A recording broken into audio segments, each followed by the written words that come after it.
Our second reading this morning is from the book of 1 Kings, chapter 18, verses 17 through 39, found on page 300 of your Pew Bible. When Ahab saw Elijah, Ahab said to him, "Is it you, you troubler of Israel?"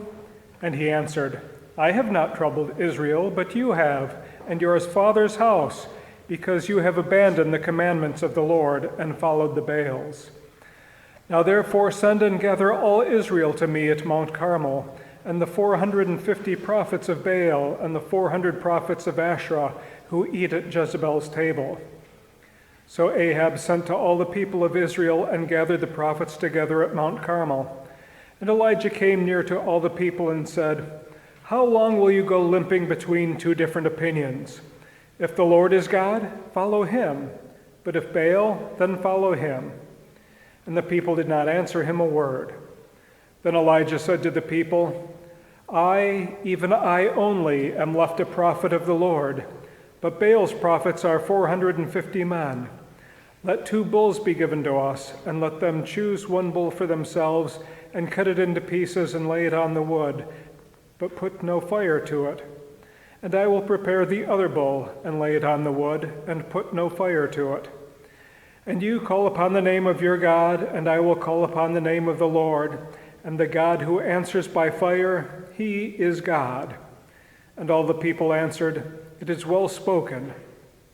Then Elijah said to the prophets of Baal, "Choose for yourselves 1 bull, and prepare it first, for you are many, and call upon the name of your God, but put no fire to it." And they took the bull that was given them, and they prepared it and called upon the name of Baal from morning until noon, saying, "O Baal, answer us." But there was no voice, and no one answered. And they limped around the altar that they had made. And at noon Elijah mocked them, saying, "Cry aloud, for he is a god. Either he is musing, or he is relieving himself, or he is on a jury, or perhaps he is asleep and must be awakened." And they cried aloud and cut themselves after their custom with swords and lances, until the blood gushed out of them. And as midday passed, they raved on until the time of the offering of the oblation. And there was no voice, no one answered, no one paid attention. Then Elijah said to all the people, "Come near to me." And all the people came near to him. And he repaired the altar of the Lord that had been thrown down. Elijah took 12 stones, according to the number of the tribes of the sons of Jacob, whom the word of the Lord came, saying, "Israel shall be your name."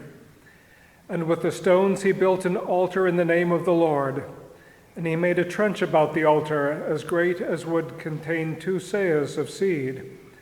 And he put the wood in order and cut the bull in pieces and laid it on the wood. And he said, "Fill 4 jars with water and pour it on the burnt offerings and on the wood." And he said, "Do it a second time." And they did it a second time. And he said, "Do it a third time." And they did it a third time. And the water ran around the altar and filled the trench also with water. And at the time of the offering of the oblation, Elijah the prophet came near and said, "O Lord, God of Abraham, Isaac, and Israel, let it be known that this day you are the God in Israel, and that I am your servant, and that I have done all these things at your word. Answer me, O Lord, answer me, that this people may know that you, O Lord, are God, and that you have turned their hearts back." Then the fire of the Lord fell and consumed the burnt offerings and the wood and the stones and the dust, and licked up the water that was in the trench. And when all the people saw it, they fell on their face and said, "The Lord, he is God. The Lord, he is God." May God add a blessing to his gift of the Scriptures. Amen. Today we continue our look at the state of Israel's faith and leadership.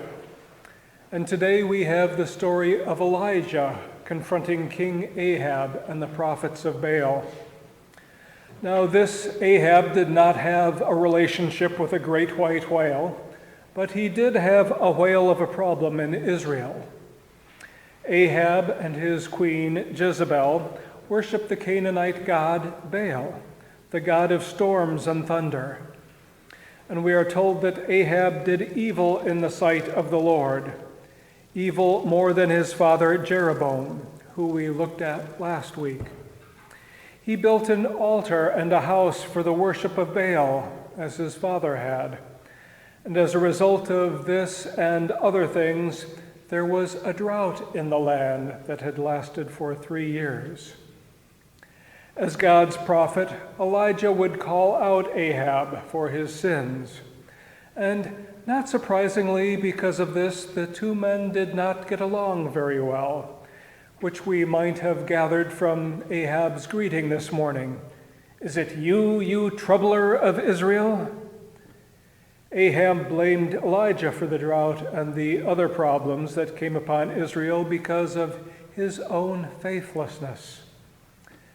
Elijah was the messenger of God's displeasure with Ahab's rule. So naturally, it was Elijah's fault that God's wrath was making life difficult for Israel, rather than Ahab's own sins. But Elijah is not putting up with the blame game.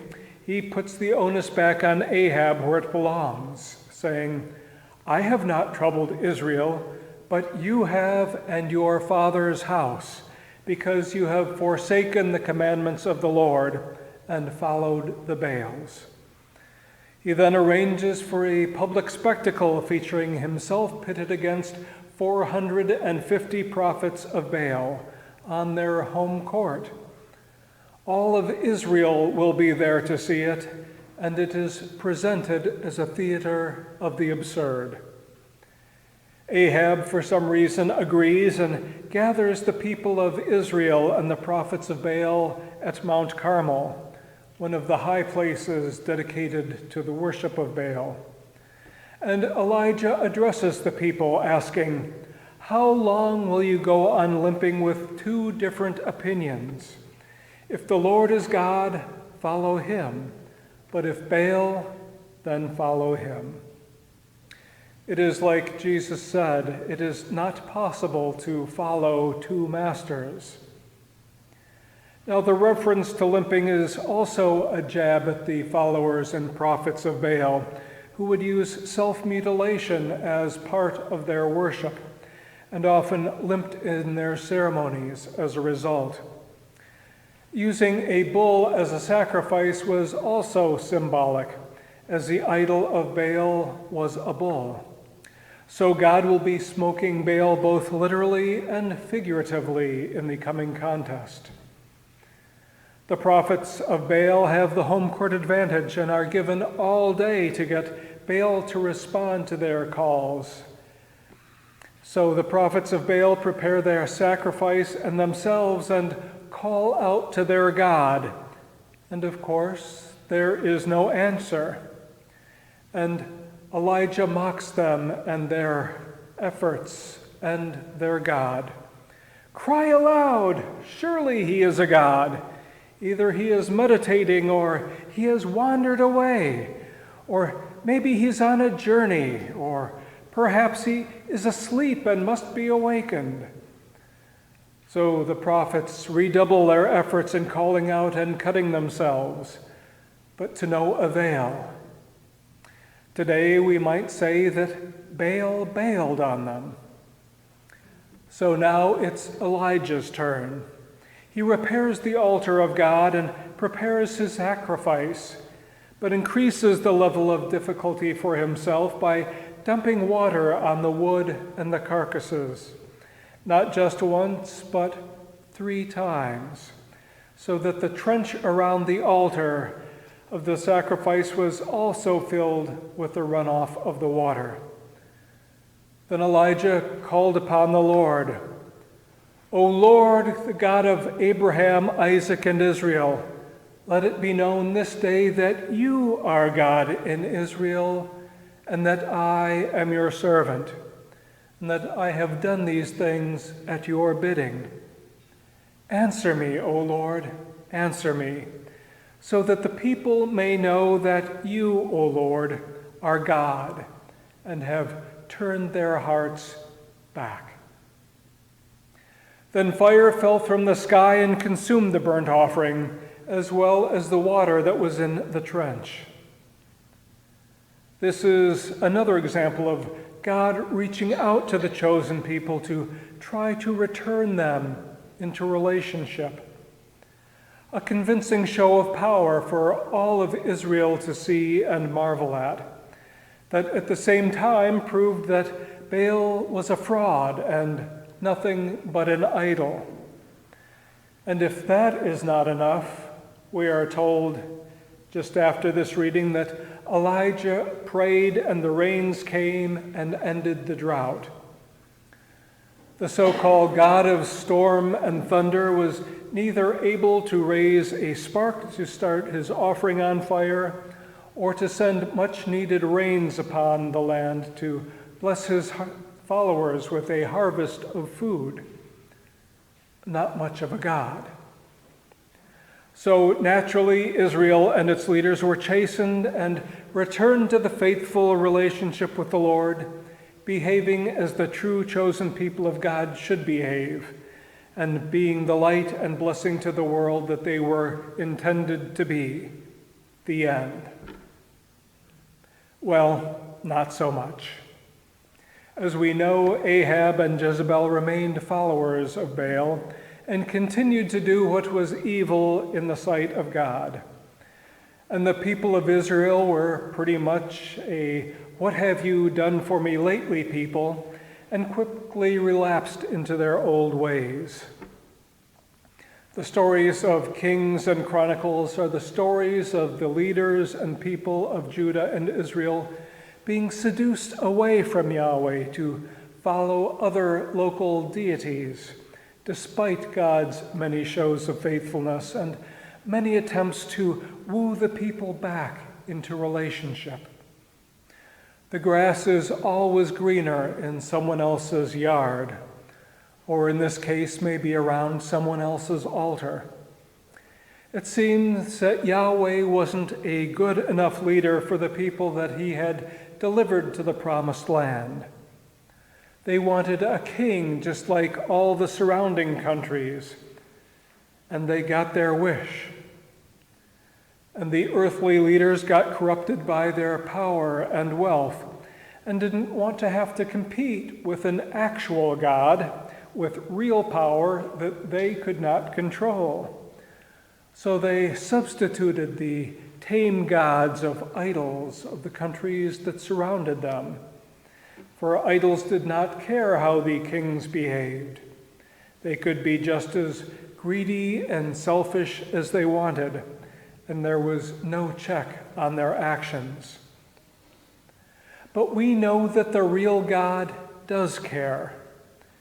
God is a God of morality and love, and God will keep trying to restore the covenant relationship that the people of Israel and Judah were called to.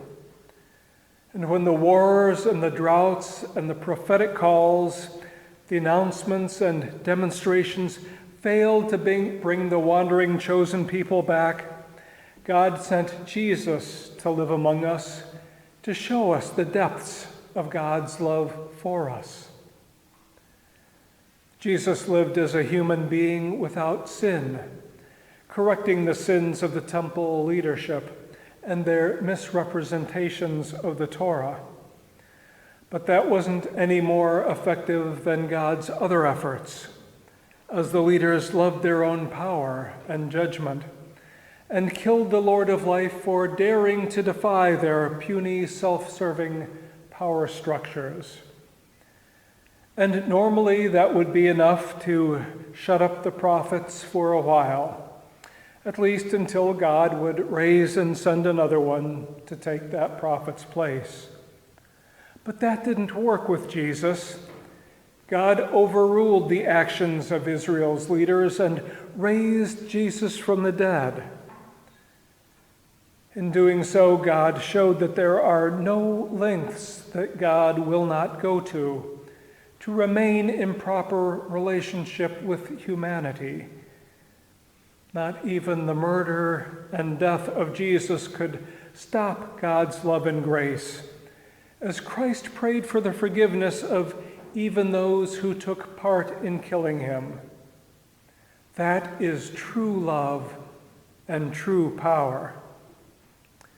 I don't know if I could forgive someone who killed one of my children, but God did. And God didn't stop there. God formed a new covenant with humanity through Jesus, since we were not able to fulfill the requirements of the first covenant. And this covenant requires only that we believe in the Son of God and the Son of Man, and seek to live according to his example. That is more than love. It is endless mercy and grace, grace upon grace, that we could never earn or deserve. That is the free gift of God to all who would believe. But the devil is cunning.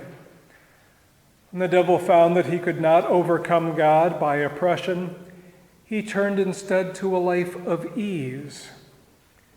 For when times are hard, people naturally turn to God to help them cope with troubles of life that are too big for them.